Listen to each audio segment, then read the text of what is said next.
So we talked about how behavior is a function of both the individual and the environment from which that individual operates. However, there's more to the individual than just their actual behavior. The ABC model of attitudes tries to define the different components of an attitude. Gordon and Alpart defined an attitude as a mental or neural state of readiness organized through experience, exerting a directive or dynamic influence on the individual's response to all objects and situations to which it is related. Meaning, an attitude is a mental or neural state that is developed through actions, beliefs, and feelings.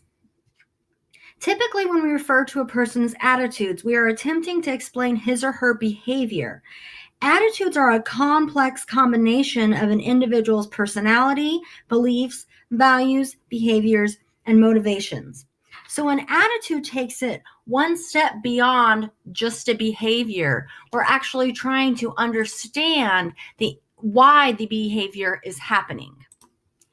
Attitudes are formed as a result of learning, modeling other individuals' actions and attitudes, as well as direct experiences with people and situations.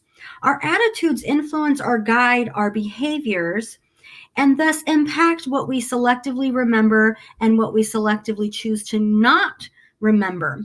For instance, cognitive dissonance sometimes can enable people to alter one's beliefs or attitudes or ultimately behaviors in order to reduce any sort of discomfort that they're feeling when there's a conflict in the situation. For example, when people smoke, let's use smoking as the behavior, they know that smoking can cause cancer. That's their cognition. They're smart individuals and they hear all of the commercials. However, they're in a state of cognitive dissonance.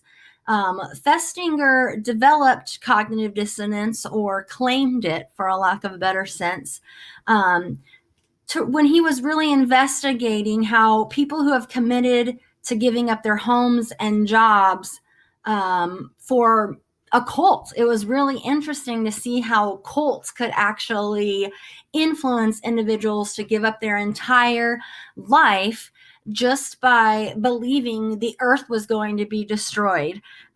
People were essentially manipulated. Festinger's cognitive dissonance theory then must suggest that we have an inner drive to hold our attitudes and our behaviors in some sort of harmony.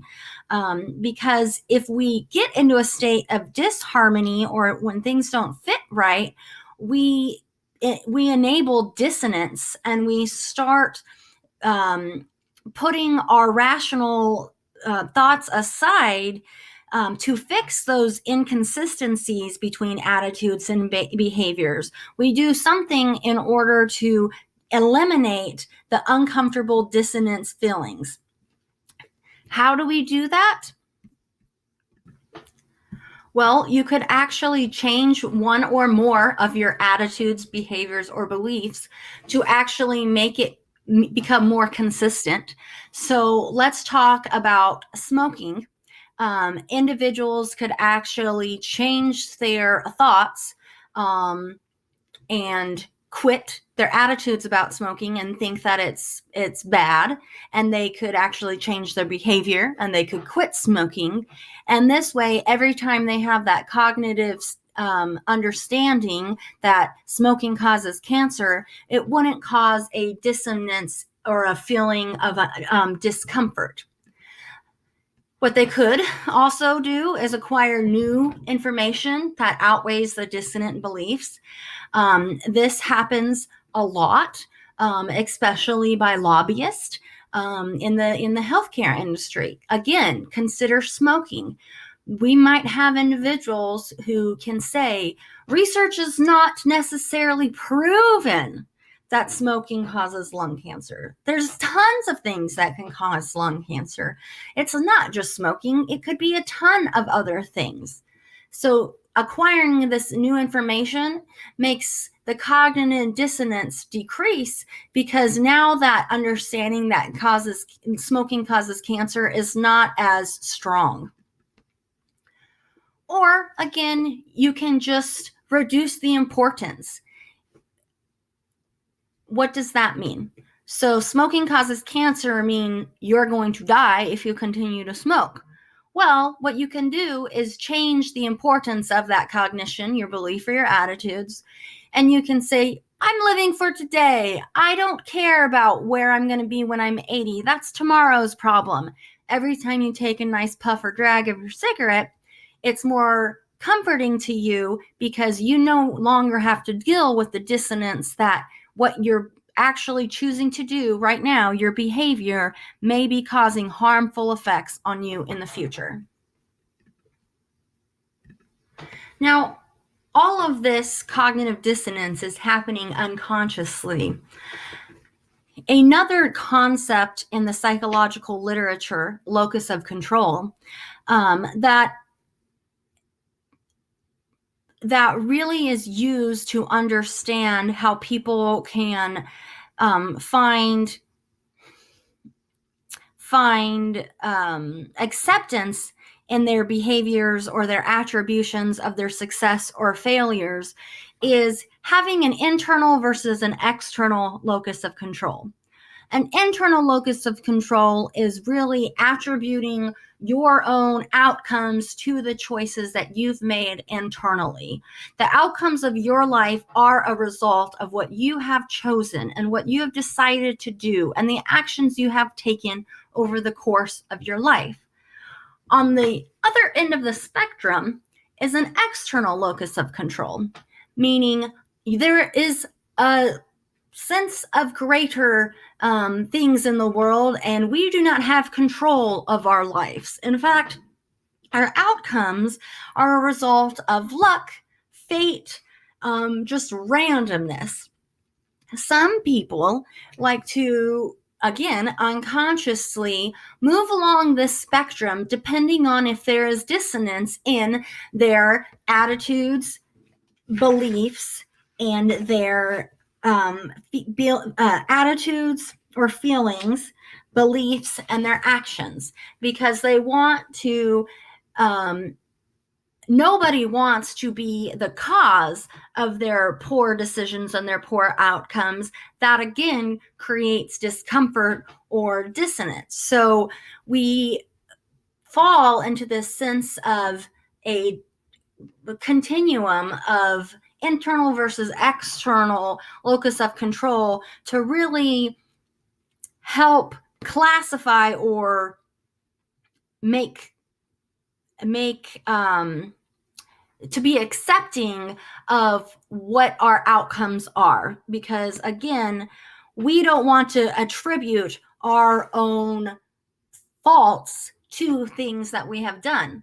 However, when we have successes, we often like to attribute our successes to ourselves.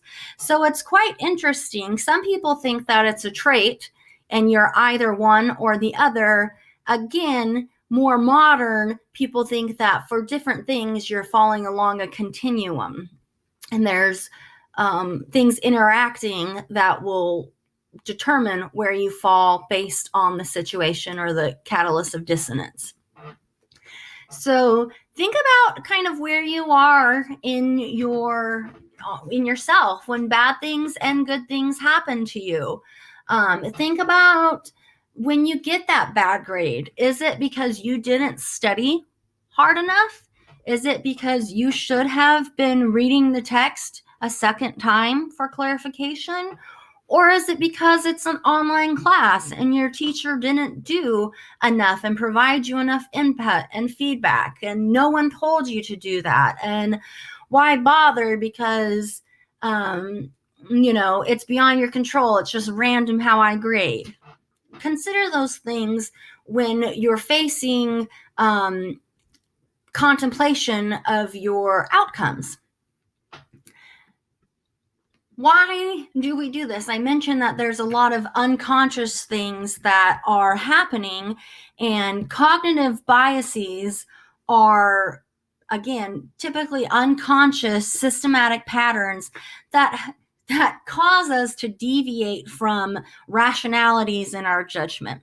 Usually these cognitive biases happen because we're getting too much information, we're not getting enough information, you need to respond quickly, and there's limits of memory or information.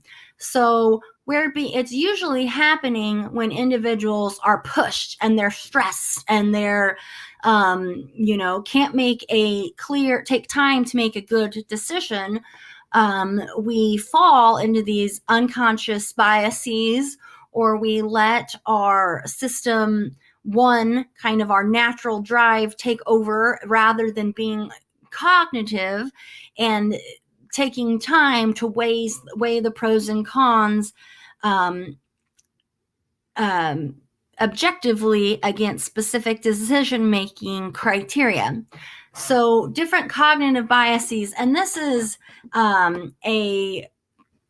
this chart here is from Creative Commons. If you Google cognitive biases, Wikipedia actually has some really good information and definitions of each of these. So there's so many out there from different forms of academia, from psychology to healthcare and etc. It's really interesting to read some of these and truly understand how these biases can influence, again, our actions, feelings, beliefs. Why do we care? Because it ultimately influences our behaviors. So let's take all of this back to the workplace. When we're trying to make workplace decisions like employee selection or doing performance appraisal or making a really important strategic decision and weighing pros and cons, we want to eliminate these biases. We want to make sure that we do not fall into these attribution these attribution biases that occur because there's a disconnect with what we want to achieve and what we're saliently thinking. So confirmation bias, for example, the tendency to search for, interpret, focus on, and remember information that in a way confirms our own perceptions. So when I'm reading something, if I have a previous opinion on that, I may fall in confirmation bias may occur, and I may find myself just agreeing with the concepts that I've already held true versus trying to consider other individuals' opinion. Why do I do this? Again, there might be maybe my locus of control, or it may be because I have some dissonance. Think about diversity issues and racism and how some really bad behaviors have happened in the past. If you've engaged in some of those negative behaviors, maybe that's why it's more difficult for you to understand where other people are coming from. Another bias that I'm just going to throw out there, for example, would be, let's see, I'm picking one at random. Normalcy bias, the refusal to plan for or react to a disaster when it never happened before. Think about Hurricane Katrina. Why didn't we have things planned? Why do we not care about climate change as much as we should? Not to get political, but we have seen some scientific evidence that really is a case for planning for some natural disasters, but we don't do that. We are less proactive and more reactive, and that's probably because of normalcy bias. We don't want to even consider that our lives can be threatened at any given day by a natural disaster. So again, this video or these comments may not have really seemed to be relevant to the workplace, but hopefully you have a better understanding of behavior and attitudes that shape that behavior or influence that behavior, because everybody is unique. Everybody is an individual. And remember, behavior at the end of the day is two parts. It is a function of both the individual and the environment. So even if we have a perfect organizational system and structure put in place according to best practices, there's still the individual there that are prone to biases, that are prone to attribution effects, and we need to also control for that in our practices.